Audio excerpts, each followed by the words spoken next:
pendekatan kita untuk melayani anak-anak generasi alfa dengan istilah-istilah atau bahasa atau komunikasi yang bisa dipahami sesama teman sehingga kita perlu untuk mengerti supaya kita bisa paham ketika misalnya mereka bilang skibidi atau misalnya sigma, begitu kita tahu apa artinya ya. Dan yang lain-lain nanti yang belum tahu ini adalah PR supaya terjalin komunikasi yang lebih akrab lagi dengan putra-putrinya maupun adik-adik layan kita ya. Baik, Papa Mama dan kakak-kakak, kita akan masuk dalam slide selanjutnya di mana kita pasti tahu karena ini sudah barangkali berulang kali disampaikan pada saat kita mengikuti seminar atau kita diskusi bersama tentang tahapan generasi yang dicetuskan oleh Mark McCrindle ya, seorang futuris, seorang sosiolog yang berusaha untuk memudahkan kita memahami perkembangan dari generasi ke generasi, di mana setiap generasi itu kira-kira memerlukan sekitar 15 tahun untuk mengelompokkannya. Dan tahun 2025 ini generasinya sudah disebut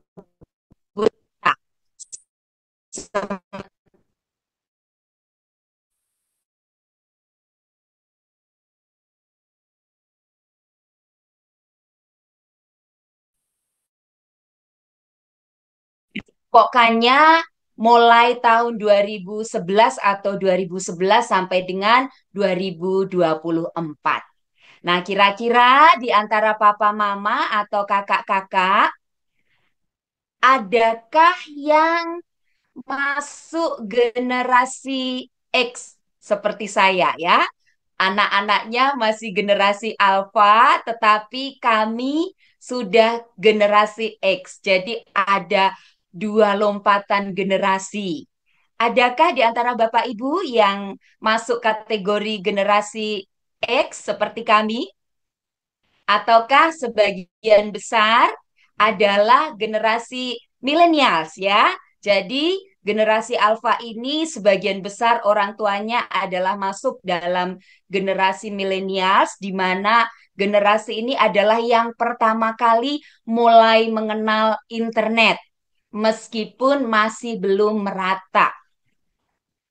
Jadi kita akan melihat bahwa gap generasi yang terlalu jauh juga kalau tidak diimbangi dengan keinginan untuk up to date tentang informasi terkini terkait media sosial dan juga teknologi nanti akan kesulitan. Nah, Papa Mama, kita akan lihat bersama-sama sebenarnya karakteristik dari generasi alfa itu apa saja ya. Kalau menurut Papa, Mama, dan kakak-kakak, bolehkah berkomentar, memberikan pendapatnya di fitur chat? Karakteristik atau ciri-ciri generasi alfa itu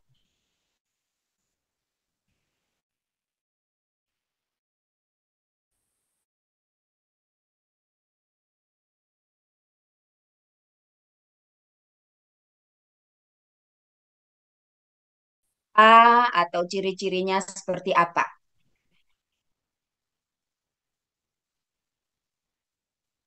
Ada yang mau memberikan pendapatnya?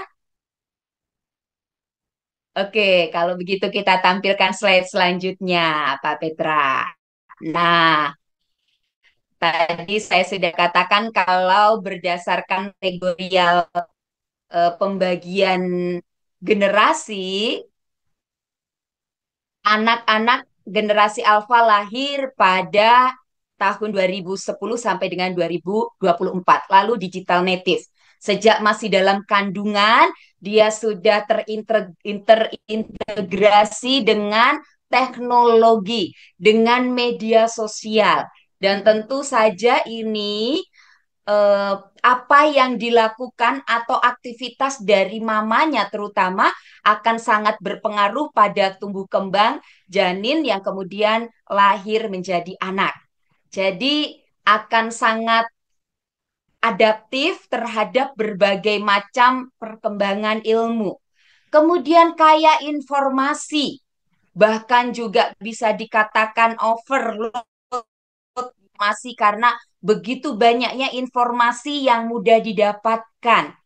Kemudian kita tahu juga saat ini sudah hadir AI sehingga anak-anak pun juga dengan mudah mengaksesnya menjadikan sosial. Kemudian berbagai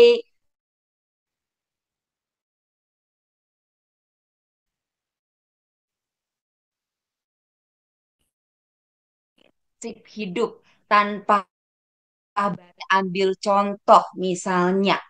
Kalau berdasarkan nilai kekristenan, seks bebas itu tidak boleh.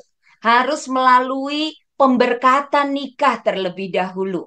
Tetapi ada nilai-nilai yang bisa ditemukan di media sosial, misalnya eh, seseorang itu melakukan free sex bisa saja. Yang penting menggunakan pengaman. Nah, ragam informasi seperti ini yang bisa membuat anak tahu banyak hal, tahu nilai-nilai, dan tentu saja peran kita sebagai orang tua sangat besar untuk nanti mengarahkannya. Kemudian, apakah suara saya putus-putus, Bapak Ibu? Mudah-mudahan bisa normal kembali ya. Jadi minta maaf di sini memang sedang hujan, seringkali berpengaruh terhadap signal ya. Mudah-mudahan segera aman. Terima kasih Pak Petrus.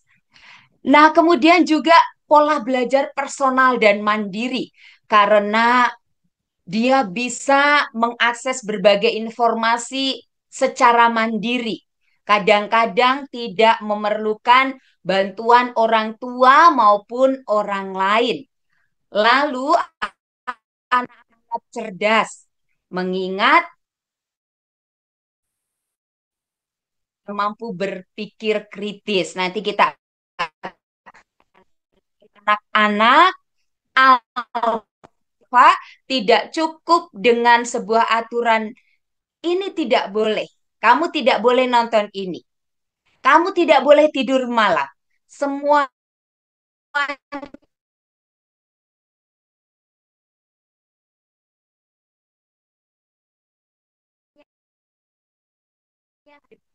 sesuatu. Nah, oleh karenanya papa mama, anak-anak kita ini memiliki atau menghadapi tantangan. Pak Petrus, Pak Petra, suara saya bisa lancar lagi?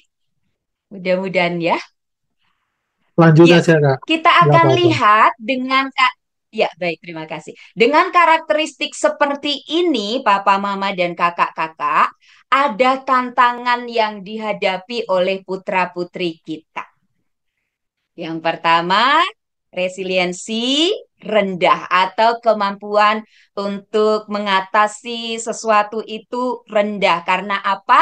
Segala sesuatu ibaratnya tersedia, mudah untuk didapatkan.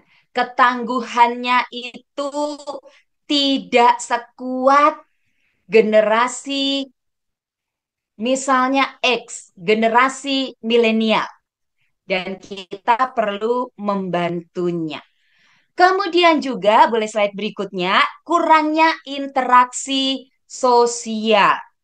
Kenapa? Karena memang tahun 2010 kemudian mengenal internet, tadi bisa mandiri mengerjakan banyak hal sifatnya personal sehingga ia kurang berinteraksi dengan orang lain.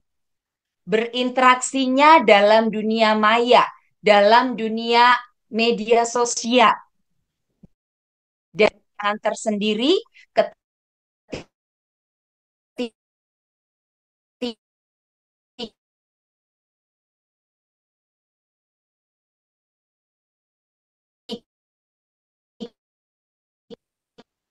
lintas bangsa, lintas budaya, misalnya budaya Barat sangat berbeda dengan budaya Timur. Saya ambil contoh misalnya, ada seorang remaja yang mulai bertanya, Kak, kenapa kalau di Indonesia orang menikah harus melibatkan orang tua atau keluarganya? Padahal kan bisa pernikahan itu hanya untuk yang menikah. Nah, nilai-nilai seperti ini perlu ditanggapi, perlu direspon supaya paham bahwa budaya Timur dengan budaya Barat berbeda. Ada norma-norma yang juga perlu kita jelaskan. Sehingga anak-anak dapat dicegah untuk tidak mengalami gegar budaya. Artinya dia tidak eh, gagal memahami budaya-budaya yang sebenarnya arif untuk dilanjutkan, untuk dilestarikan. Kemudian karena pengaruh dari perkembangan teknologi ini membuat anak-anak sangat intens berkomunikasi dengan teman-temannya lewat media sosial, maka anak-anak merasa khawatir dengan tekanan teman sebaya. Misalnya kalau dia tidak mau mabar atau main bareng, dia bisa atau tidak bisa masuk circle teman-temannya. Sehingga itu menjadi diri dan anak-anak berusaha teman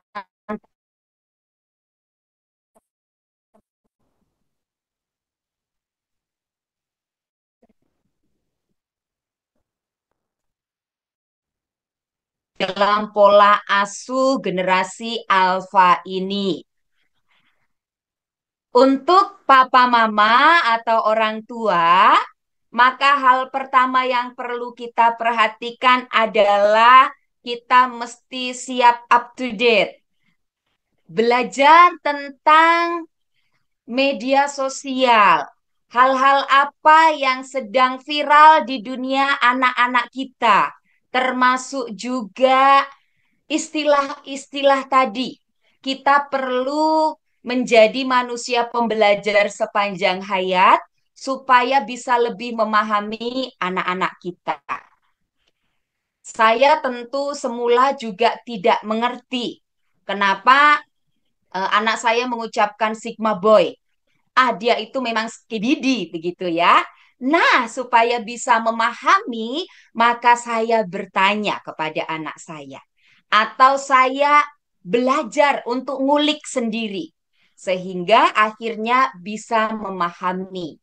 Termasuk juga misalnya karena anak-anak kita itu sangat aktif untuk main game, berarti kita juga mesti tahu jenis game-game apa saja yang kira-kira kita rekomendasikan dan game apa saja yang lebih baik kita melarangnya untuk tidak dimainkan atau diakses oleh anak-anak. Jadi up to date ya Papa Mama terhadap perkembangan-perkembangan yang sedang dihidupi oleh anak-anak di generasi alfa maupun sedang viral.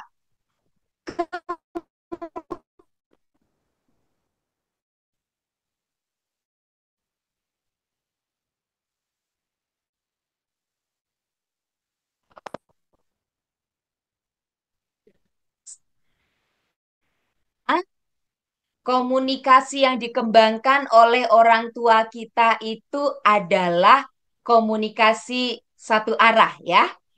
Kalau misalnya kita sedang dinasehati, kita sedang diberitahu, lalu menjawab, biasanya akan dianggap tidak sopan. Tetapi anak-anak generasi alfa berbeda. Mereka sangat logis. Mereka sangat cerdas karena memiliki banyak sekali wawasan. Maka untuk segala sesuatu perlu dikembangkan pola komunikasi dua arah. Ketika barangkali tiba-tiba kita melihat anak kita sedang mabar, kemudian dia marah, sebaiknya kita coba menggali. Nah, kenapa kamu marah? Jadi tidak langsung eh, memarahi balik. Gimana sih kamu main sama temannya marah-marah, tidak jadi berkat dan lain sebagainya. Suatu hari kami pernah punya pengalaman juga dengan anak kami yang kedua sedang mabar. Saat itu saya sedang menyampaikan materi seperti ini ya, Bapak Ibu. Tiba-tiba anak saya nangis begitu. Nah, ketika sudah selesai, saya tanya, kenapa tadi nangis? Kenapa tadi marah? Ternyata mainan yang sudah dia bangun, Roblox-nya, yang dengan susah payah dia bangun dan menurutnya dihancurkan.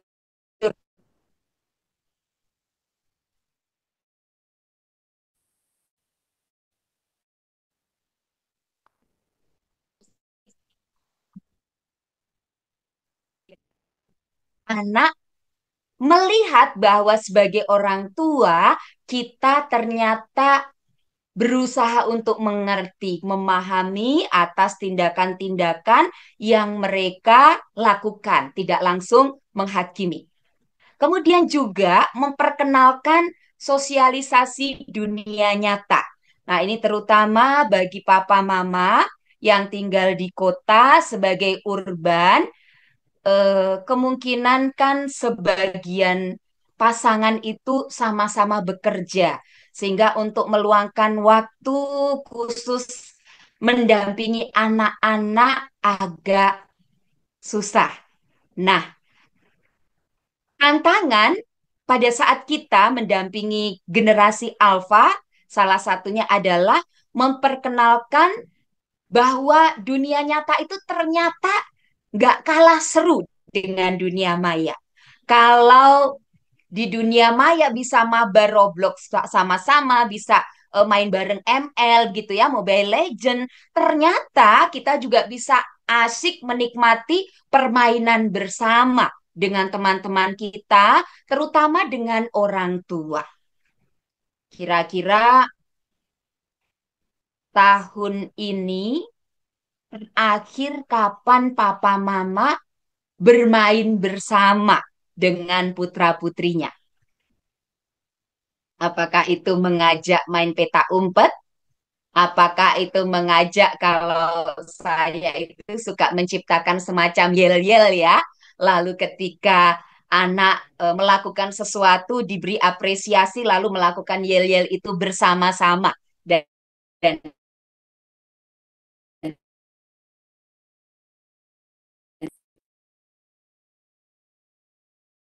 di sisi waktu. Berangkat pagi-pagi, misalnya seperti saya jam 6 berangkat, lalu nanti pulang bisa sore, tapi kalau ada tambahan kegiatan kadang sudah malam dan sudah capek, lalu barangkali sebagai ibu rumah tangga akan mengerjakan pekerjaan-pekerjaan domestik dan lain sebagainya. Lalu juga screen time ya. Selama ini, barangkali sebagai orang tua, kita lebih cenderung melarang putra-putri kita untuk tidak menggunakan gadget secara bebas atau dalam jangka waktu lama. Tetapi, apakah kita sebagai orang tua juga memiliki kesepakatan-kesepakatan? Misalnya, kalau sudah masuk kamar, berarti sudah no gadget ya.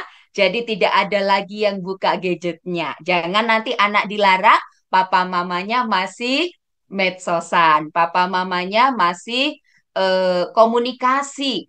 Ya ini kan soal pekerjaan. Nah, kita bisa dilihat atau diperhatikan oleh anak-anak kita tentang konsistensi untuk memberikan teladan atau menolong anak-anak karena godaan untuk membuka gadget itu begitu besar, Papa Mama. Sama seperti kita pun, misalnya bangun tidur pengen cepet-cepet apa sih yang terjadi? Begitu ya, FOMO begitu ya. Jangan sampai ketinggalan informasi. Anak-anak pun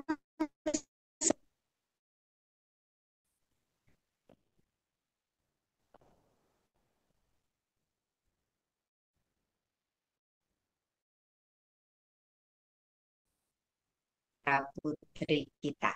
Nah, dengan karakteristik, kemudian tantangan yang dihadapi oleh putra-putri kita maupun kita sendiri, maka berikut ini saya mengusulkan beberapa pola asuh. Pola asuh untuk generasi alfa.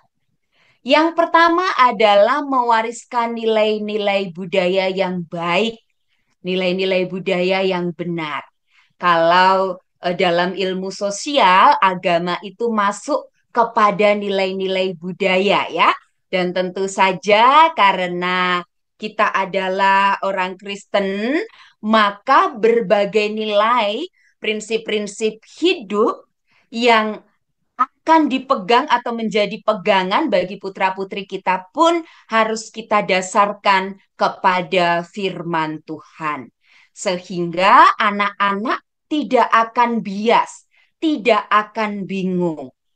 Saya ambil contoh misalnya. Bukan sebuah rahasia lagi di dunia medsos, kita akan dengan mudah menemukan pasangan-pasangan LGBT. Dan akhirnya karena banyak yang melakukan, banyak yang menganggap bahwa ini sesuatu yang benar, anak-anak kita pun bisa menilai bahwa perilaku ini benar. Nah, bagaimana kita membimbing, memberikan nilai-nilai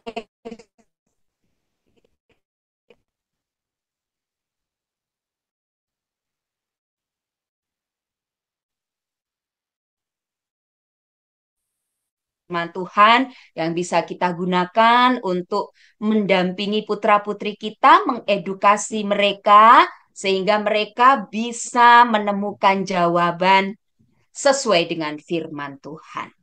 Karena memang tugas utama membimbing, mendampingi putra-putri kita adalah tugas orang tua. Gereja dalam hal ini melalui komisi anak atau sekolah minggu membantu kita ya adalah support system kita, tetapi yang paling utama adalah orang tua.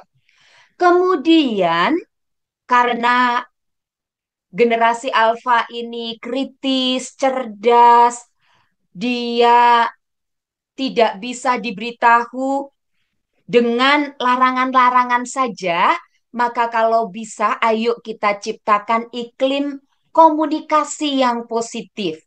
Jadi tidak dengan marah, tidak dengan larangan. Ya sudah, pokoknya nggak boleh udah di atas jam 8 malam, nggak boleh ya nggak boleh. Jangan banyak tanya lagi. Seperti itu. Tetapi kalau kita mau membangun, mendampingi dengan baik, maka kita membangun komunikasi positif.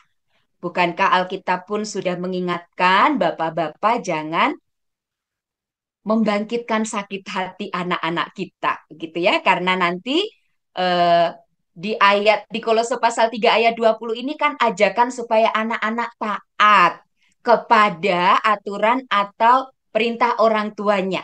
Tetapi bagaimana mereka mau taat?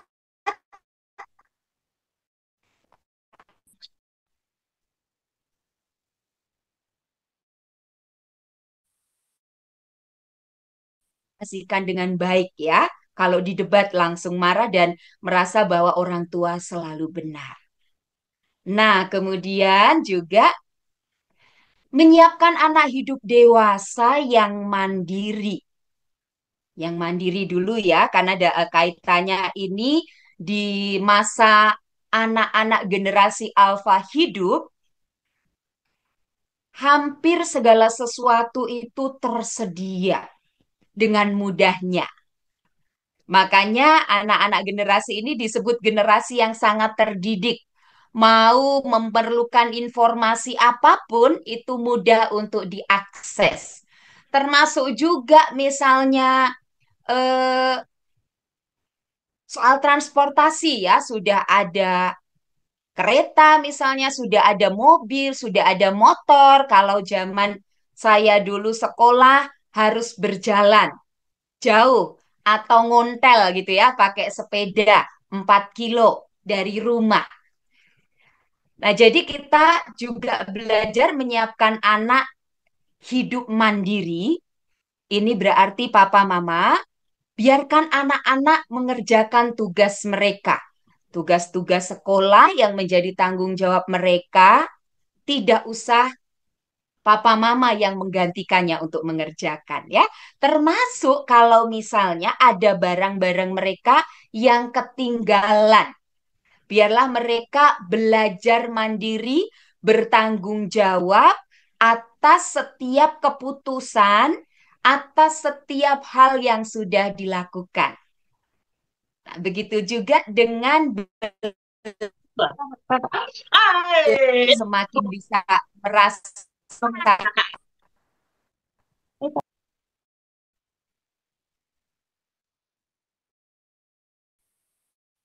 kita tuh bekerja sama, termasuk dengan orang tua.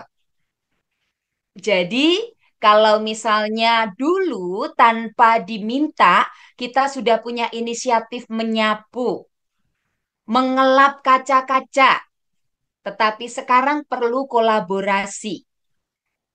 Mama yang masak, kakak yang nyapu ya, papa yang mencuci mobil, adik yang mengelap atau buang sampah. Dan ini kita bisa tentunya melihat bagaimana firman Tuhan, khususnya di kitab Amsal, banyak sekali memberikan motivasi-motivasi agar seseorang tidak malas, agar seseorang rajin, dan lain sebagainya. Kemudian juga mengajarkan social skill, ya. Eh, banyak orang tua dan juga guru-guru menyampaikan keluhannya, Kak Yeni, setelah pandemi itu anak-anak kok lebih memilih, lebih enjoy ibadah dari rumah.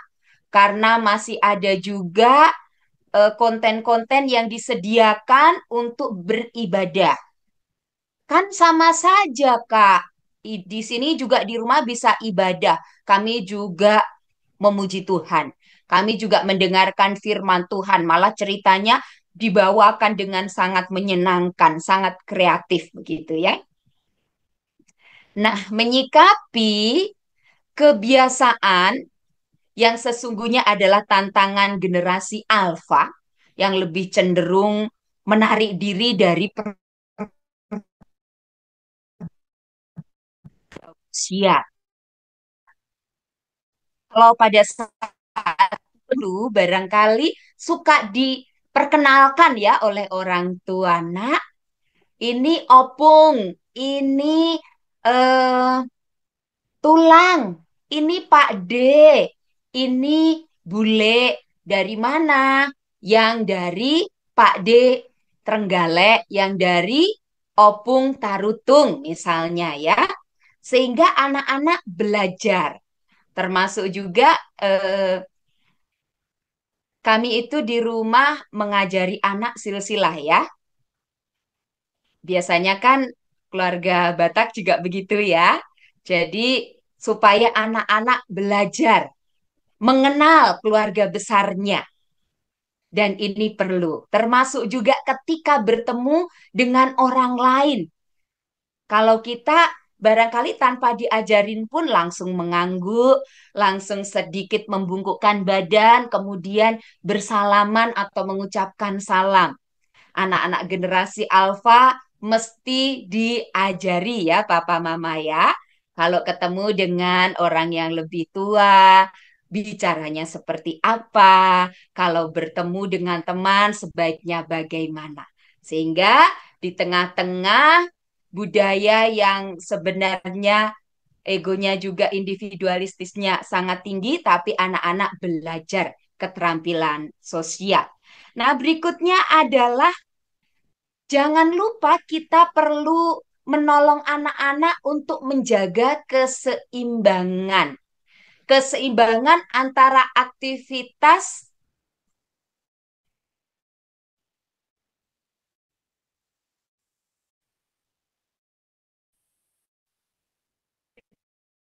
Sisi.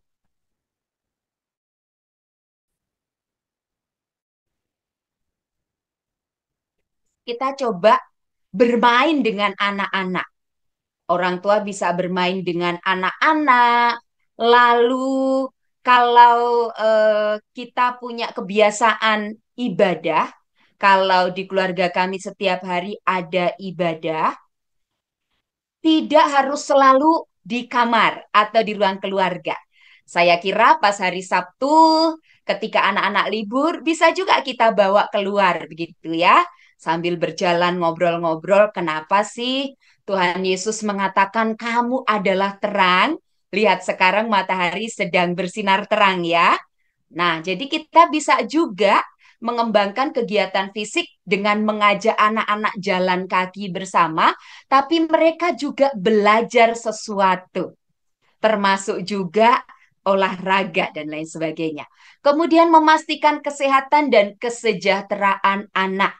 Papa Mama, apakah memperhatikan kira-kira perbedaan, saya ambil contoh kalau dalam hal kesehatan, kegemaran menu-menu kita dengan anak-anak generasi alfa. Nah, kalau zaman kita lalap suka begitu ya. Kemudian juga buah-buahan, buah-buahan segar dimakan begitu saja. Atau misalnya sesekali di jus bolehlah meskipun kadar vitaminnya berkurang ya. Tetapi anak-anak di generasi alfa ini menyukai junk food ya. Dan tentu saja prinsip pola asuh kita juga mesti memastikan kesehatan anak kita adalah baitnya Roh Kudus. Tidak pun kita perlu mengedukasi anak-anak makanan apa saja yang bagus untuk tubuh dan makanan apa yang bisa dengan mudah merusak tubuhmu. Kalau kita mengikuti uh, informasi yang disampaikan oleh apa namanya Kementerian Kesehatan, sekarang ini kan cukup banyak anak-anak yang masih kecil terpapar sakit gula ya, diabetes ya, karena asupan-asupan yang dimakan itu mengandung gula tinggi. Nah, jadi perlu diedukasi. Lalu kesejahteraan anak ini tidak hanya terbatas pada kesejahteraan fisik, mendapatkan makanan cukup, tetapi masalah besar generasi alfa juga adalah kesehatan mentalnya. Maka kita perlu juga menjaga kesehatan mental anak-anak kita. Dengan cara bagaimana memperbanyak dialog, kemudian kita pun juga menjelaskan kenapa ya abang atau adik belum diizinkan untuk punya media sosial. Karena kalau nanti punya media sosial, tidak selalu orang itu memberikan pujian. Tapi ada juga yang menyerang, ya, ada juga yang membuli. Apakah sudah siap dengan hal itu? Begitu ya. Jadi, kesejahteraan mental anak kita pun perlu kita jaga. Lalu, jadi tidak hanya sisi akademis, membangun pendidikan karakter ini, kita bisa eh, melihat bahwa yang kita perlu utamakan ketika anak-anak sekolah itu bukan pada nilainya, tetapi pada prosesnya. Anak-anak kami sering bertanya ya, kenapa ayah bunda nggak pernah nanya guru sih kami ini ranking berapa, begitu ya. Jadi kemudian kami jelaskan ya, ayah bunda itu yang paling utama adalah apakah kakak adik memiliki karakter yang baik sesuai dengan firman Tuhan. Kalau soal nilai, asalkan kakak adik benar-benar bertanggung jawab, belajar dengan bertanggung jawab, nilainya berapa itu tidak jadi soal. Ya, asalkan sudah berusaha dan sungguh-sungguh menggunakan waktu secara bertanggung jawab. Jadi, pengalaman-pengalaman itu bagaimana ia berproses akan sangat menolong. Nah, berikutnya juga tadi screen time sudah saya jelaskan ya, pentingnya kita membatasi diri dalam menggunakan gadget atau bersentuhan dengan dunia teknologi dan perlunya dengan anak-anak kita. Kita bisa mengikuti perkembangan-perkembangan apa saja. Itu hal yang diungkap oleh Kementerian Kesehatan terkait kesehatan mental. Eh,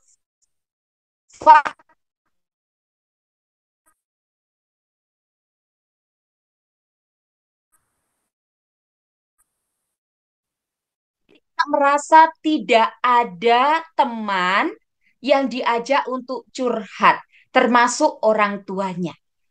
Orang tua menurut anak-anak kurang memahami. Jadi kita perlu juga memiliki quality time dengan anak-anak kita, ya. Nah, selanjutnya papa mama dan kakak-kakak, kita akan melihat setelah tadi prinsip-prinsip pola asuh, skill apa sih yang perlu dimiliki oleh generasi alfa? Yang pertama fokus ya. Fokus karena anak-anak generasi alfa ini juga sama dengan generasi Z ya, yang multitasking. Kadang-kadang dia tidak bisa fokus terhadap sesuatu. Dengan fokus maka dia bisa menuntaskan tanggung jawabnya dengan baik. Kemudian juga mengingat. Mengingat ini atau soal memori ini terkait erat dengan bagaimana ia bisa menguasai tanggung jawab akademis. Sehingga dengan memiliki memori yang bagus, belajar untuk mengingat, dia akan bisa menyelesaikan tugas-tugas akademis dengan baik. Jangan lupa juga kita latih anak-anak untuk mengembangkan kemampuan berpikir logis. Jadi kalau belum lama kita dikejutkan tentang fakta anak-anak itu terjerat pinjol, ya, pinjaman online, bukan hanya orang tua. Maka dengan melatih kemampuan atau keterampilan berpikir logis, anak belajar ya untuk tidak mencari jalan pintas untuk pinjol begitu ya. Tetapi dia akan coba untuk mengkomunikasikan segala sesuatu lalu bisa mengambil keputusan yang bijaksana. Kemudian juga bahasa. Kalau kita tahu saat ini anak-anak sangat intens berinteraksi dengan AI misalnya, dan kemudian ke depannya nanti akan banyak profesi-profesi yang bersentuhan dengan dunia teknologi, hampir sebagian besar usaha produksi itu nanti akan dipengaruhi oleh teknologi, maka anak-anak tentu kita bisa dorong untuk memiliki kemampuan berbahasa. Karena ini nanti pun kalau dia mau menggunakan bantuan AI, dia bisa mengkomunikasikan secara detail. Saya ingat beberapa waktu lalu saya ingin membuat gambar-gambar karena saya senang juga membuat gambar-gambar begitu ya untuk tujuan pelayanan. Dan waktu itu saya agak kesulitan menemukan gambar yang saya inginkan tentang mau mengulik atau PA dari Rasul Paulus gitu. Nah, tiba-tiba anak saya yang kelas 4 ini menawarkan diri, biar adik saja Bunda yang membantu. Lalu dia ketik dalam bahasa Inggris dengan sangat detail, sehingga kemudian muncullah gambar yang mendekati yang sesuai dengan saya harapkan. Jadi ini hal-hal yang bagus ya untuk kita dorong agar bahasa. keputusan ini juga sebuah keterangan. Misalnya, ketika tiba-tiba dia sedang mencari informasi tugas sekolah, lalu muncul iklan situs porno misalnya. Dia harus mengambil keputusan ya. Dia mau klik atau dia tolak itu. Jadi kemampuan untuk mengambil keputusan tentu sangat penting dan ini sangat berarti ketika sebuah keluarga benar-benar memberikan tuntunan-tuntunan yang sesuai dengan ajaran firman Tuhan. Lalu bagi orang tua sendiri, kira-kira peran apa yang harus kita lakukan? Kurang lebih ada 5 ya, papa, mama, dan kakak-kakak. Yang pertama adalah orang tua itu bisa sebagai narasumber. Kami selalu berulang-ulang mengatakan, terutama kepada anak kami yang sekarang kelas 6 ya, kakak kalau ada pertanyaan atau hal-hal apapun yang membingungkan, sampaikan ya kepada bunda, sampaikan kepada ayah.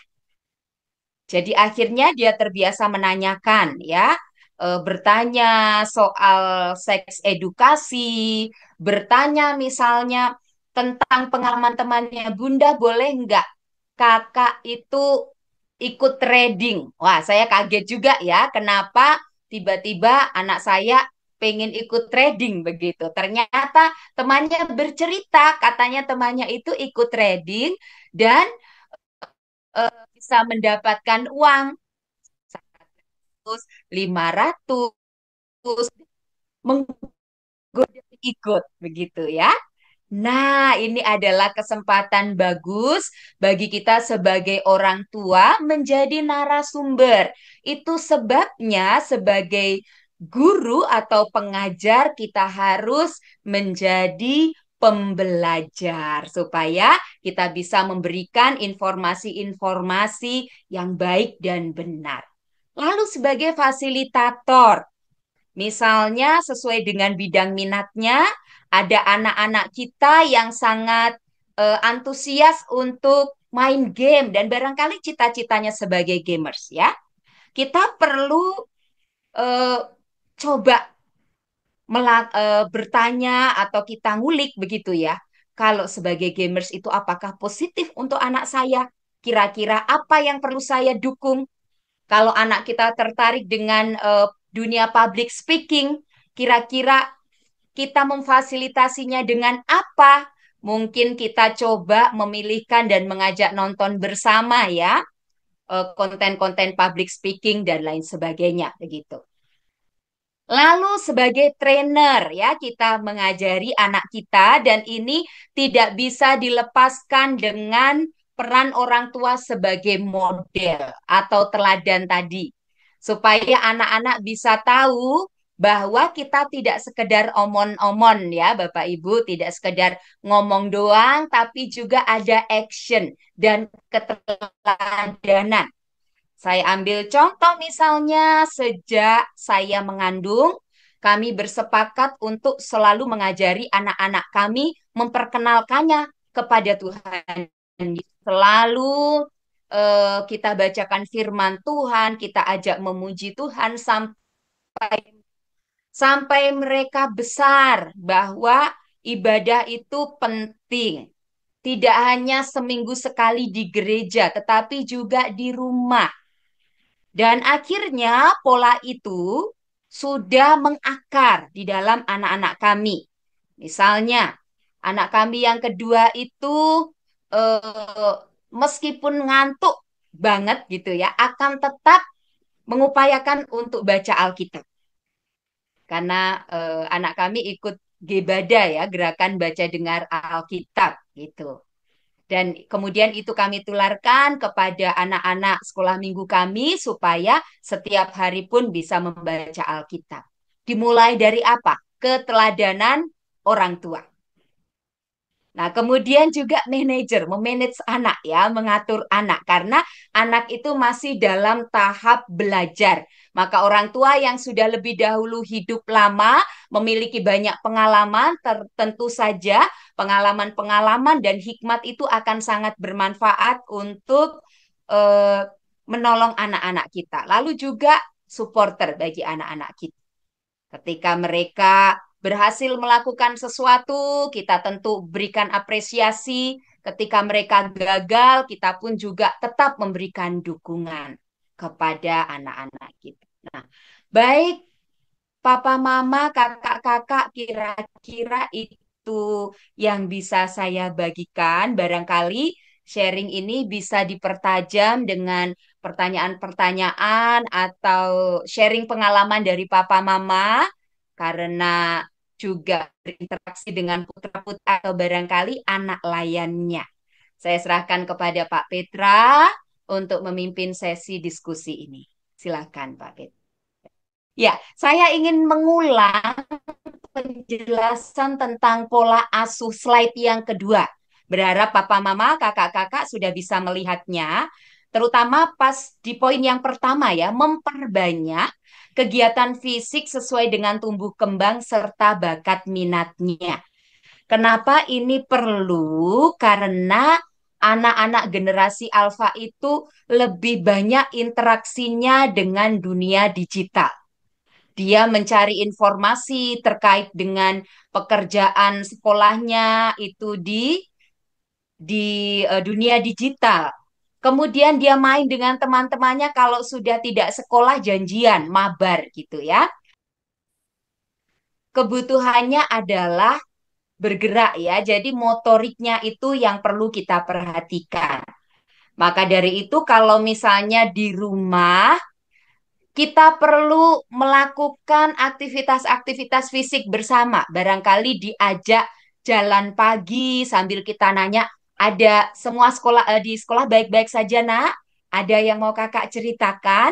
Misalnya tentang temannya atau tentang pertanyaan. Saya ambil contoh tadi anak saya ya, menanyakan soal trading, kemudian juga cerita soal temannya yang kehilangan figur ayah dan lain sebagainya. Dan dari situ kita bisa sambil bercerita atau mengajarkan tentang Tuhan atau misalnya kerja bakti bersama. Jadi yang memang aktivitas fisik, explore aktivitas fisik ya, termasuk juga karena kami pegiat anak begitu ya, suka menciptakan tepuk-tepuk ya atau yel-yel dan itu kami juga mengajak anak-anak kami kalau misalnya mereka melakukan sesuatu apresiasinya dalam bentuk po ya. Kalau misalnya sedang belajar firman Tuhan lalu kurang fokus, kemudian yuk kita lakukan tepuk fokus ya, pakai tepuk tangan begitu ya. Melihat, mendengar, kemudian mengingat. Jadi ada hal-hal fisiknya seperti itu. Ya, ya, kita bersyukur ya, tetap bersyukur itu yang kita imani gitu ya. Apa yang sudah disampaikan dapat kita terima dengan baik gitu ya. Dan apa yang sudah dibagikan ini bersyukur sekali. Kak Yeni juga boleh ya Kak ini materinya dibagi gitu ya. Terus supaya memperjelas juga. Ini sudah saya share juga tadi di kolom chat gitu. Eh, Kalau dari saya Kak, ini semoga tadi yang dijelaskan sudah di apa memperjelas dari yang tadi sama yang meminta mengulang. Kalau dari saya ini, apakah ada karakter yang membedakan antara generasi alfa yang akhir ini ya? Ini kan fase terakhir mungkin ya 2025 atau 2024 kemarin gitu ya. Kita sudah masuk ke generasi beta selanjutnya di tahun selanjutnya. Itu karakteristik yang ke depan mungkin sudah ada yang memprediksi itu yang membedakan sekarang ini dengan yang ke depan itu apa nantinya kalau sekarang kan mungkin yang digital teknologi itu sangat dekat tadi dibilang native native teknologi gitu apa native digital Digital. gitu. Ya, Ya native digital ya. ya untuk yang ke depan apakah ada karakteristik yang menonjol seperti itu di beda atau kita fokus saja di alfa, dengan keunggulannya yang native digital itu tadi, bagaimana kemudian anak-anak bisa, kalau saya sih kaitannya dengan imannya gitu, spiritualitasnya yang itu, apakah mungkin mungkin nanti muncul apa spiritualitas digital yang sangat kental gitu di dalam diri anak, ya entahlah, mungkin belum ada riset tentang ini, cuman spiritualitas macam apa dan apa dampaknya di dalam lingkungan, bagi anak terhadap lingkungan sekitarnya, bagi Tuhan, sesama, keluarganya mungkin, atau bagaimana itu Kak Ian? Ya, baik. Terima kasih Pak Petra untuk pertanyaannya.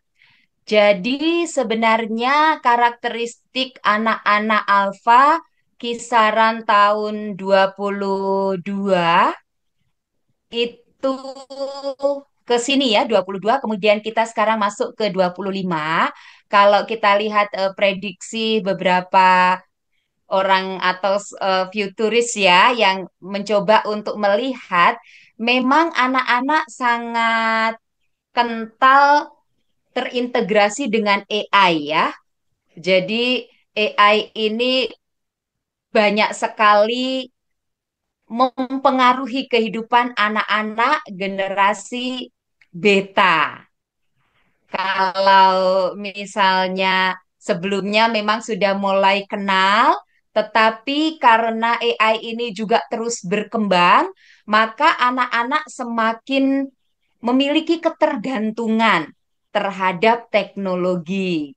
Itu sebabnya nilai-nilai spiritual yang terus perlu kita pupuk adalah menolong mereka bahwa sumber pengetahuan itu adalah Tuhan, bahwa segala kecerdasan ini memang berkat dari Tuhan yang bisa kita ambil manfaatnya untuk hal-hal yang berguna, menolong sesama, kemudian juga mempermudah manusia dalam melaksanakan tugas-tugasnya.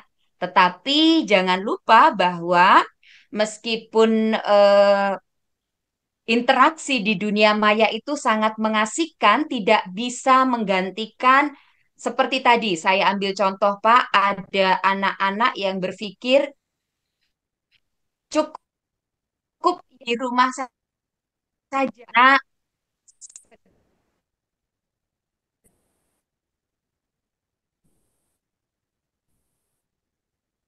siapa ingin pendeta yang seperti apapun itu bisa ya, tetapi kalau kita lihat prinsip-prinsip dari firman Tuhan jelas. Misalnya jangan menjauhkan diri dari persekutuan-persekutuan. Jadi sebegitu kuatnya memang teknologi ini nanti terus berlanjut di generasi beta yang lahir tahun 25 ini, maka peran orang tua mesti diperkuat untuk tadi memberikan nilai-nilai berdasarkan perspektif firman Tuhan supaya tidak kebablasan begitu ya Pak ya. Ya, tetap kita arahnya kan ke sana gitu ya, bagaimana dengan uh, itu ya, karena kaitannya dengan pendidikan anak juga, anak itu semakin mengenal Allah dan dapat semakin mengasihi Allah juga dan sesamanya gitu kan. Ya itu sih. Baik, jadi kalau chat itu ada pertanyaan dari Iya, betul. saudara-saudara rekan Kartika. Kak Yeni, selain memahami karakteristik generasi Alpha, apakah dengan mengenal karakteristik diri kami sebagai orang tua, bisa membantu kami dalam mengasuh anak kami? Jika iya, bagaimana menyinergikan perbedaan karakteristik orang tua dan anak ini, sehingga kita bisa memahami mereka dan memahami kami sebagai orang tua, dan kami bisa memiliki pola asuh yang tepat untuk para generasi Alpha ini. Ya, terima kasih untuk pertanyaannya Kak Ratna. Tentu saja memahami karakteristik diri kita sendiri sebagai orang tua itu sangat menolong karena kita akhirnya berusaha untuk bisa tahu, oh, dulu tanpa disuruh ada inisiatif. Karena memang pada zaman itu belum ada teknologi ya. Jadi misalnya kita dengan sendirinya banyak mengerjakan pekerjaan yang menyangkut fisik begitu ya. Ya nyapu, ngepel, tapi kalau anak-anak tidak. Kalau tidak diberitahu, inisiatifnya kurang begitu. Dengan mengenal diri sendiri, misalnya seperti tadi, kalau zaman saya, kemudian juga generasi milenial itu masih ya, ketika orang tua memberi nasihat, itu kita langsung mendengarkan, menatap mata orang tua pun barangkali tidak berani dan tidak berani untuk berdebat atau menyanggahnya. Itu itu karakteristik generasi X gitu masih masih seperti itu ya, generasi Y, generasi milenial masih lah ya begitu. Tapi setiap generasi itu punya pendekatan pola asuh yang berbeda, dan kita tidak boleh menyamakannya. Dengan mengetahui atau identifikasi generasi alfa dengan diri kita sendiri, maka kita bisa mengambil jalan tengah. Seperti contoh, eh, anak saya itu sangat ada jam-jamnya ya, jam jam mabar begitu ya. Dan kami hanya mengizinkannya pada weekend. Ada kadang-kadang kata-kata kasar atau kotor begitu ya yang keluar ya. Nah, kalau kita eh, langsung marah, kalau kita langsung menghakimi, itu tidak pas.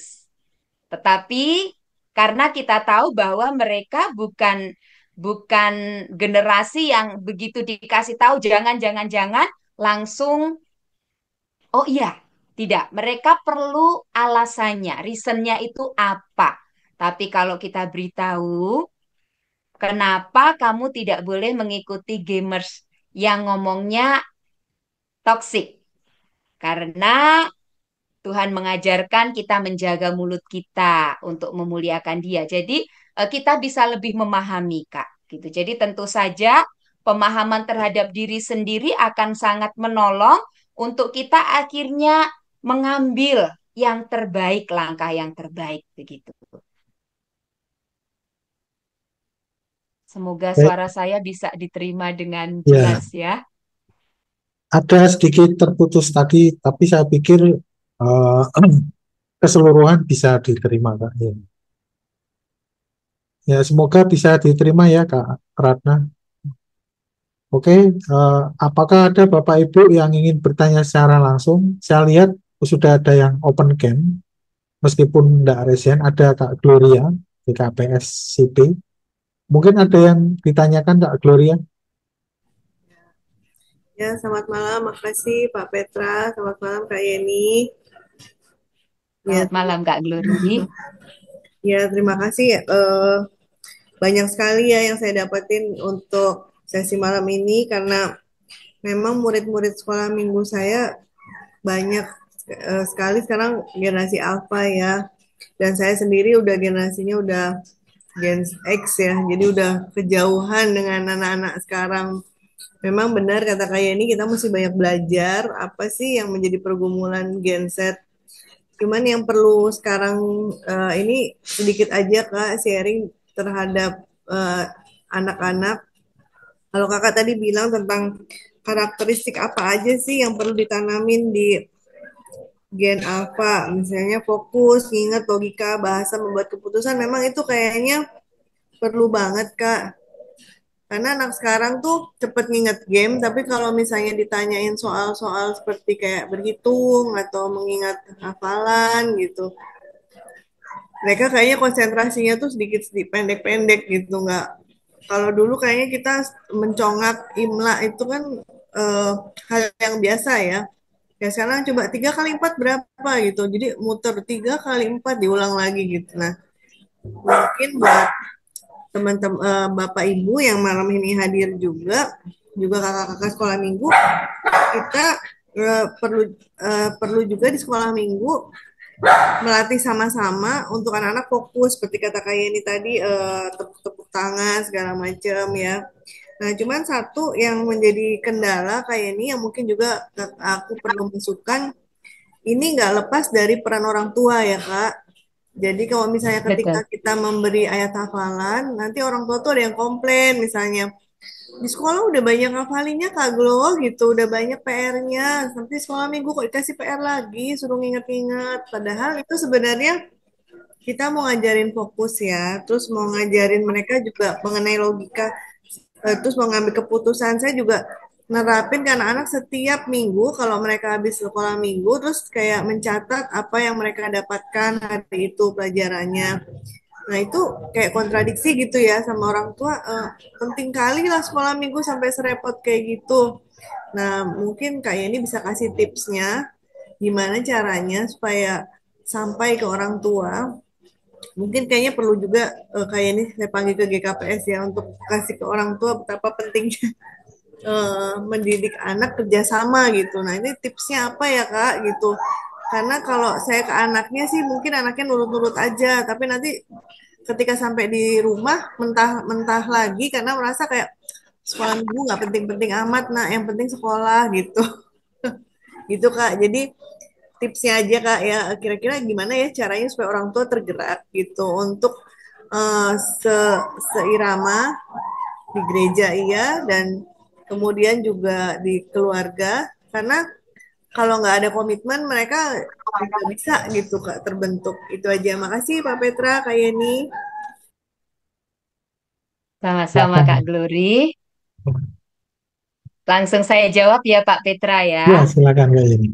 Iya, jadi Kak Glory ini adalah salah satu panutan saya, Pak Petra, dalam pelayanan anak. Beliau itu sejak dulu sangat fokus dan setia memperjuangkan pelayanan anak gitu ya. Dan keluarganya pun menjadi teladan. Nah, Kak Glory, ini yang kami terapkan di gereja kami. Saya itu kan sekarang fokus di GKI Pengadilan Pos Jemaat Bogor Barat yang belum lama berdiri ya, begitu. Nah, dalam rangka menolong anak-anak untuk fokus mengingat kami, jadi pada ke ruang Minggu Ceria, kami berikan nama Minggu Ceria ya. Itu harus mengucapkan ayat hafalan minggu lalu. Pun termasuk ketika mereka misalnya mau ke toilet ya, sementara sedang berlangsung ibadah dan memang nggak bisa bertahan, ya oke lah mereka ke toilet. Nanti pas mau masuk juga kami minta untuk mengucapkan passwordnya, yaitu ayat hafalan minggu lalu, begitu ya. Nah, apakah semua anak-anak mengucapkannya? Ternyata tidak, Kak Glory, begitu. Jadi tidak semua anak, bahkan hanya sebagian kecil. Tetapi tidak apa-apa. Seperti tadi saya sampaikan bahwa tugas mendampingi putra-putri itu adalah tugas utama orang tua. Dan Alkitab dengan jelas ya memberikan mandat kepada para orang tua untuk berulang-ulang mendidik anaknya mengenal Tuhan dan hidup di jalan Tuhan. Dan kita sebagai gereja itu menjadi support sistemnya. Seharusnya orang tua itu sangat bersyukur dan menyambut baik ide-ide program-program yang tadi Kak Glory sampaikan. Karena barangkali orang tua tidak terfikir sampai ke situ, tetapi guru sekolah minggu atau komisi anak justru ingin supaya anak-anak itu maju bersama dalam pengenalan akan Tuhan maupun belajar hal-hal praktis seperti tadi, fokus kepada firman Tuhan dan fokus itu bisa dimulai dengan banyak hal termasuk menghafal ayat atau mengingat pelajaran-pelajaran yang sudah kita sampaikan sebelumnya. Begitu. Lalu juga selain tips tadi menggunakan password kalau masuk ke ruangan, eh, kami juga mengajak anak untuk punya komunitas baca gali Alkitab. Memang ini baru akan kami mulai itu bulan Maret ini, Kak. Tapi sudah kami sosialisasikan kepada anak-anak mulai pertengahan Januari. Dan mereka antusias untuk mengikutinya.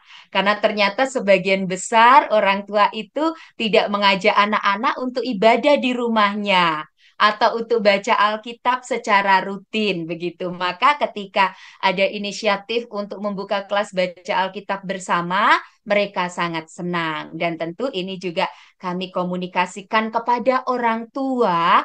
Harapan kami setidaknya orang tua mengingatkan. Dan kemudian dengan mengingatkan lama-lama nanti juga orang tua malu. Kok anak saya baca Alkitab setiap hari, saya malah tidak. Begitu ya Kak Glory. Jadi kira-kira tips-tips seperti itulah yang barangkali bisa dimulai untuk kelas di tempat Kak Glory. Selain memang saya kira edukasi terhadap orang tuanya sendiri menjadi sesuatu yang sangat penting supaya orang tua dengan guru sekolah minggu itu memang menjadi satu tim untuk mendampingi, untuk membesarkan anak-anak kita sesuai dengan prinsip-prinsip firman Tuhan.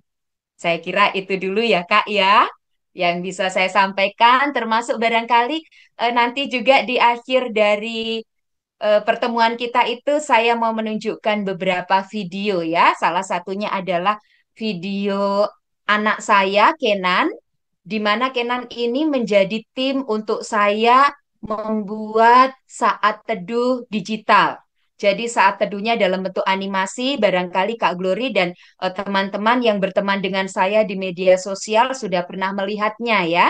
Jadi di era AI pun saya juga tidak mau mengajar hanya dengan cara-cara tradisional ya atau menggunakan media pembelajaran eh, alat bantu misalnya seperti alat peraga begitu ya. Tapi saya mesti upgrade, saya mesti belajar yang diminati oleh anak-anak generasi alfa itu metode belajar yang seperti apa. Nah, itu Kenan menjadi partner saya untuk membuat saat teduh dalam bentuk animasi.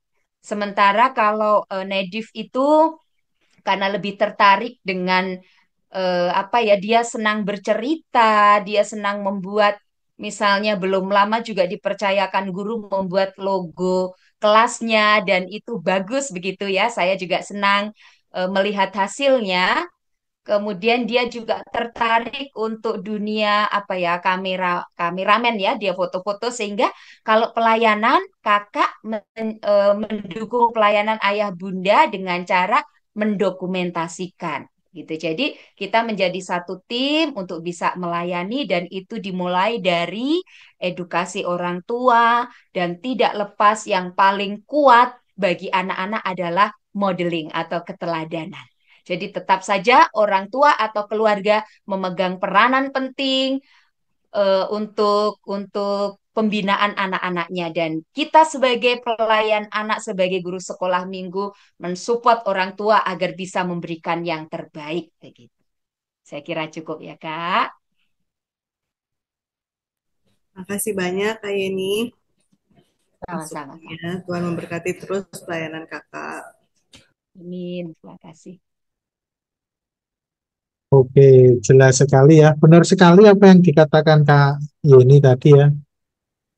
Antar lembaga eh, Kristen kita pun bisa bekerja sama gitu ya. Jadi antara JPA dan SU kita berkolaborasi, bekerja sama, eh, dan inilah yang akan terus kita upayakan Bapak Ibu. Jadi jika Bapak Ibu nanti juga berkenan di gerejanya diadakan semacam BGA dengan JPA gitu ya, dengan jejaring pelayan anak, jaringan pelayan anak, kita pun juga akan dengan senang hati hadir di gereja Bapak Ibu atau di lembaga di tempat Bapak Ibu bekerja mengendaki adanya kegiatan yang demikian juga, kami pun dengan senang hati uh, membuka diri untuk dipakai gitu ya.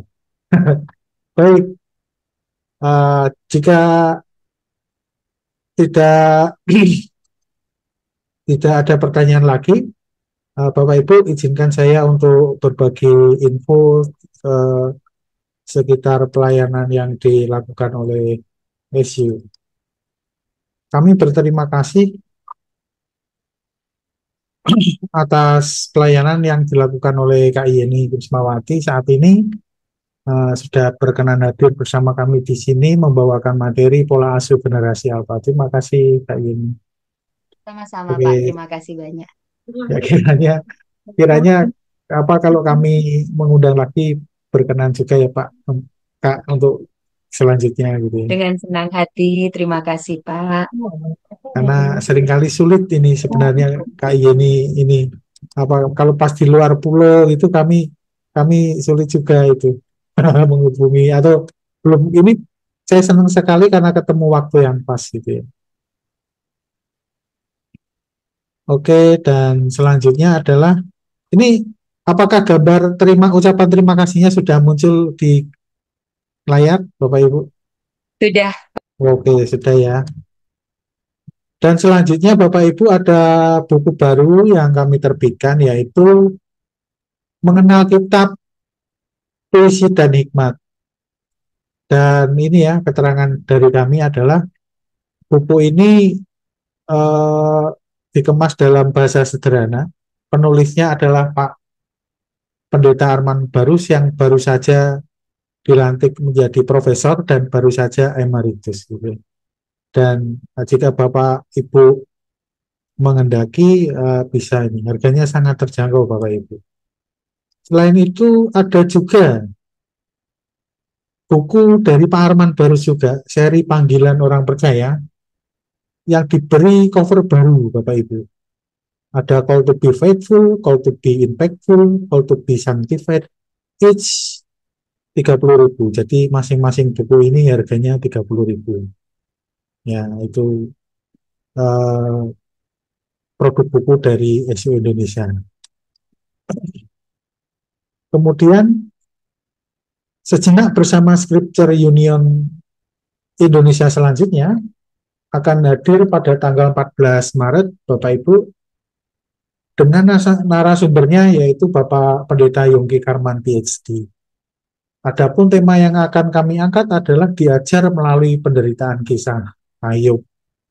Jadi kita akan belajar melalui penderitaan Ayub yang kita refleksikan ke dalam penderitaan kita yang sedang kita alami saat ini gitu ya.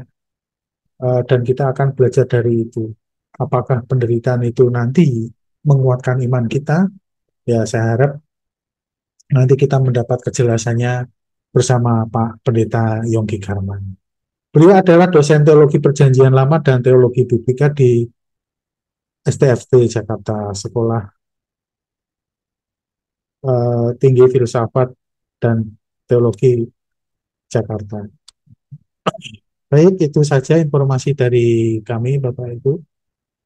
Untuk selanjutnya kami minta Kak Yeni untuk memberikan kesimpulan Kak Yeni, semacam poin-poin penting yang kita diskusikan pada hari ini.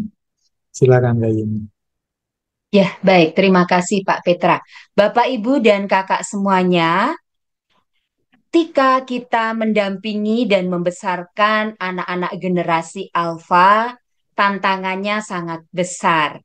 Tetapi tantangan ini menjadi sebuah peluang yang bagus ketika kita mengisi, mendampingi, dan melakukan peran kita secara tepat, yaitu kita bisa menjadi narasumber buat mereka, mengarahkan mereka untuk bisa mengambil keputusan, memahami berbagai macam pengetahuan, berbagai macam informasi yang diterima dalam terang firman Tuhan.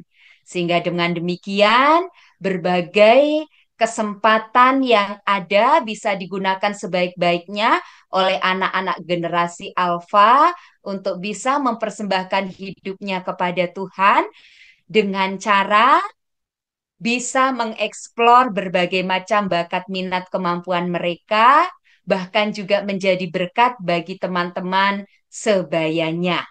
Karena jikalau teman-teman sebayanya mengucapkan kata-kata sia-sia itu biasa, tapi dalam terang firman Tuhan, anak-anak kita tidak ikut arus, melainkan mampu menjadi teladan karena mereka tahu bahwa firman Tuhan mengajar mereka untuk memilih perkataan ataupun tingkah laku yang benar. Mari kita mendampingi dan mendidik generasi alfa ini dalam terang firman Tuhan, karena bila kita dampingi dengan sungguh-sungguh, mereka menjadi duta-duta Allah yang bisa memuliakan Tuhan melalui berbagai macam keahlian dan juga keterampilannya. Tuhan memberkati kita semua dan mari kita berdoa. Terpujilah Engkau ya Tuhan Yesus, sumber segala pengetahuan yang memberikan kemampuan kepada kami, sehingga saat ini kami juga bisa menikmati berbagai macam fasilitas teknologi yang begitu banyak mempermudah kehidupan kami. Kami bersyukur atas hal tersebut, karena teknologi ini juga bisa dan sangat menolong anak-anak kami dalam tumbuh kembangnya. Namun kami menyadari ya Tuhan, bahwa ada begitu banyak jebakan-jebakan yang bisa membuat kami tidak melaksanakan peran kami sebagai orang tua maupun pengasuh. Itu sebabnya mohon hikmat-Mu agar dengan penuh kesabaran dan kerendahan hati kami terus meminta hikmat Tuhan agar kami tetap bisa mendampingi putra-putri dan anak-anak layan kami untuk bisa menjalani hari-hari mereka sebagai generasi alfa dengan cara kami menuntunnya sesuai dengan firman-Mu, sehingga anak-anak kami juga bisa mengambil keputusan-keputusan yang tepat, bahkan Tuhan menghadirkan mereka di tengah generasinya untuk boleh memuliakan Tuhan melalui berbagai macam kecerdasan yang Engkau karuniakan bagi anak-anak kami. Kami berharap melalui berbagai macam informasi dan pengalaman-pengalaman belajar yang Tuhan izinkan terjadi terhadap putra-putri kami, semuanya boleh menajamkan mereka untuk semakin dewasa dalam pengenalan akan Tuhan. Mampukan kami sebagai orang tua, begitu juga ketika kami menjadi pelayan-pelayan anak di gereja kami doakan para orang tua agar juga memiliki kesadaran yang semakin tinggi untuk bisa mendampingi putra-putrinya, hidup takut akan Engkau, dan menjadi tim yang tangguh, yang solid bersama dengan para pelayan anak untuk bisa membimbing putra-putrinya mengenal Tuhan lebih dalam lagi, sehingga mereka pun boleh bertambah-tambah menjadi berkat di tengah keluarga, gereja, sekolah, maupun masyarakat. Kami bersyukur untuk SU yang sudah memfasilitasi kami untuk membincang bersama tentang pola asuh generasi alfa hari ini. Tuhan memberkati SU dalam setiap karya layan untuk melayankan Injil kepada setiap generasi, mulai dari anak-anak sampai dengan usia indah. Tangan Tuhan memberkati SU. Begitu juga dengan Pak Petra dan seluruh staf yang hadir malam ini. Inilah doa syukur kami demi nama Tuhan Yesus Kristus, kami berdoa. Amin.